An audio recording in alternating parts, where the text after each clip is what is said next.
Merci. Madame Chassagnol.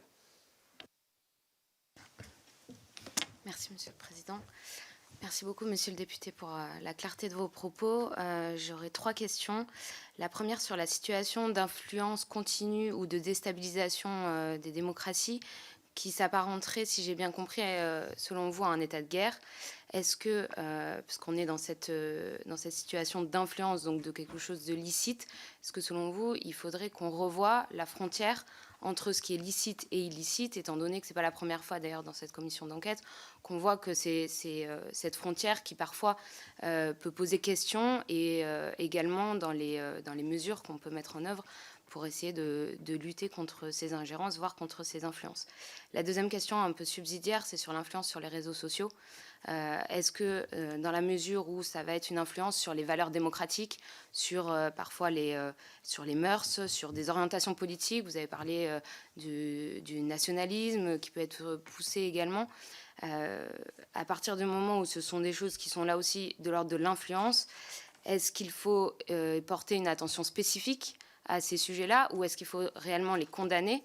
Et dans ces cas-là, c'est une réponse différente qu'il faudrait apporter, sachant que dans un État démocratique, on a aussi pour ambition d'assurer la pluralité des opinions, même si on est tous ici d'accord pour constater, et vous nous avez apporté aussi des éléments précis concernant des manipulations organisées dans nos démocraties, mais donc à quel moment on peut mettre une limite pour dire que quelque chose est interdit à partir du moment où il s'agit aussi d'opinions qui sont diffusées. Et la dernière question, c'est au sujet du financement d'associations, au-delà des partis politiques, des associations qui peuvent avoir aussi une vocation d'influence sur un territoire, qui peuvent être financées d'ailleurs ou simplement appuyées par certains moyens.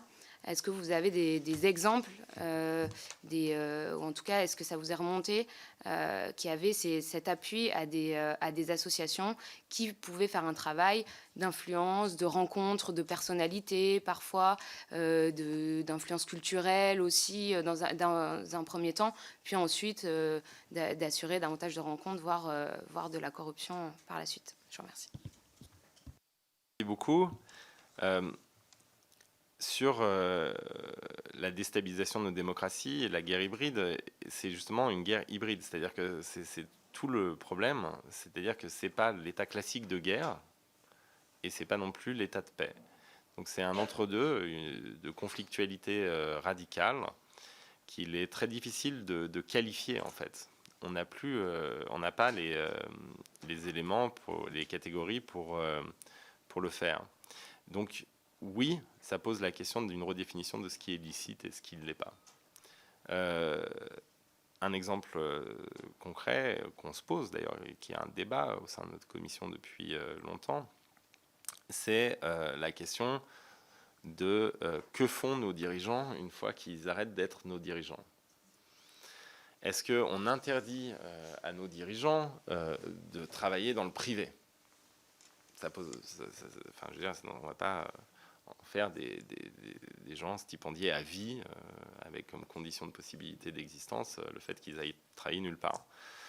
Donc on ne peut pas faire ça. Par contre, l'état actuel des choses pose un problème grave. C'est-à-dire que si le chancelier allemand qui décide de la politique énergétique européenne peut aller travailler pour le principal bénéficiaire de ses choix dans l'instant, ça pose un problème de sécurité, de souveraineté. Donc la question c'est qu'est-ce qu'on rend illicite? Là-dessus, le débat, et je pense que je n'ai pas une position majoritaire, donc je peux parler en mon nom, je pense qu'il faut assumer qu'aller travailler pour une entreprise de tulipes aux Pays-Bas ou une entreprise de bois en Norvège n'est pas la même chose que de travailler pour Gazprom.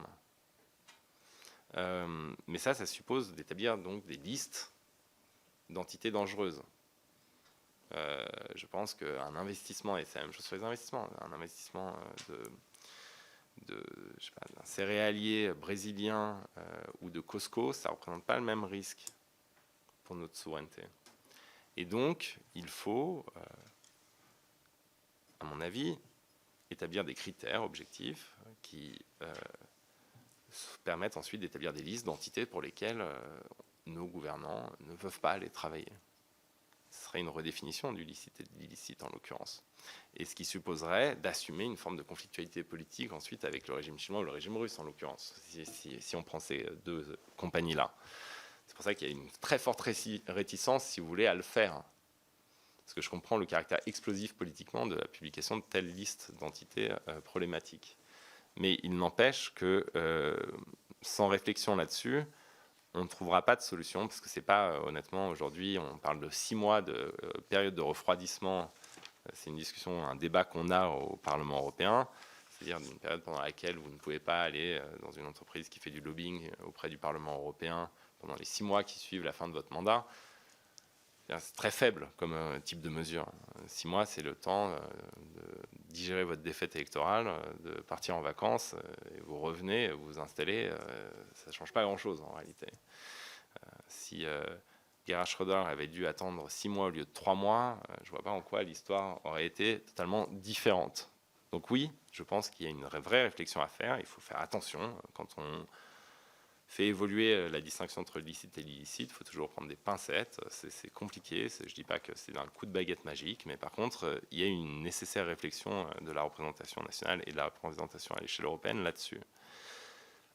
Sur la question c'est toute la ligne de crête, en fait, de notre travail depuis le début, sur la question du respect de la pluralité des opinions, qui est constitutive et même de la relativité de notre rapport à la vérité. C'est-à-dire que depuis les Grecs anciens, on sait que la démocratie, elle se fonde sur le fait qu'on n'a pas un rapport dans l'espace public religieux à la question de la démocratie, de la vérité. C'est-à-dire que je dois pouvoir accepter que vous ayez un rapport à la vérité distinct du mien.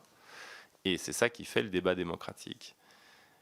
Donc on doit pouvoir se protéger tout en préservant cette pluralité-là. Moi, j'explique toujours que si vous pensez que la Terre est plate, ce n'est pas le problème de notre commission. Vous avez parfaitement le droit de penser que la Terre est plate. Alors, je peux trouver ça, moi, très ridicule et problématique. Mais en tant que législateur, ce n'est pas à moi de vous expliquer que vous n'avez pas le droit de penser que la Terre est plate.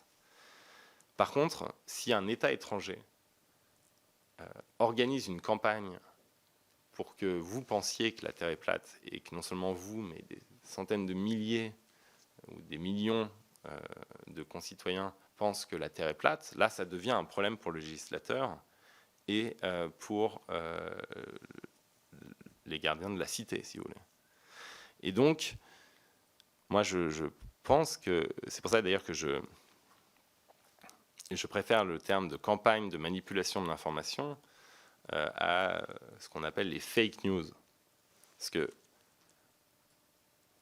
on a le droit de se tromper, de partager des informations fausses. On a le droit même d'avoir un avis qui contredit le consensus scientifique. Ce qu'il faut rendre illicite, c'est la possibilité pour des acteurs organisés, en particulier des régimes étrangers, de monter des campagnes qui visent à induire en erreur la population. C'est ça qui pose problème. Donc pour moi, c'est même pas la nature des opinions. Après, il y a des opinions qui sont rendues illicites, mais déjà par le droit français tel qu'il existe. Mais nous, notre action doit se focaliser sur le caractère organisé, systémique, systématique, pour servir des intérêts étrangers, d'une propagation de certaines opinions. Sur le financement des associations, oui, nous on a, et d'ailleurs on continue à le faire, on a travaillé là-dessus.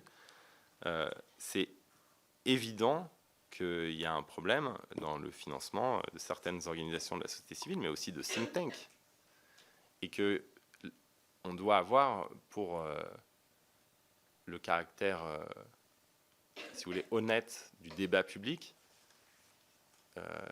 des informations. Quand un think tank est financé par un régime étranger, c'est logique qu'on puisse le savoir.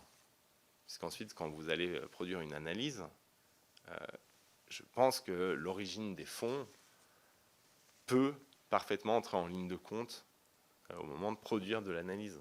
Ça me semble être la pure logique. Donc là-dessus, c'est pas une question non plus d'illicite, c'est une question de transparence. Et ça, c'est important.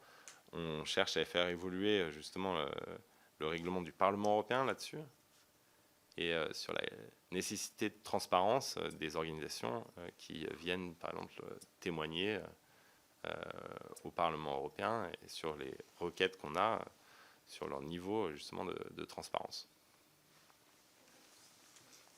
Ouais, c'est ce qu'on appelle le registre de transparence.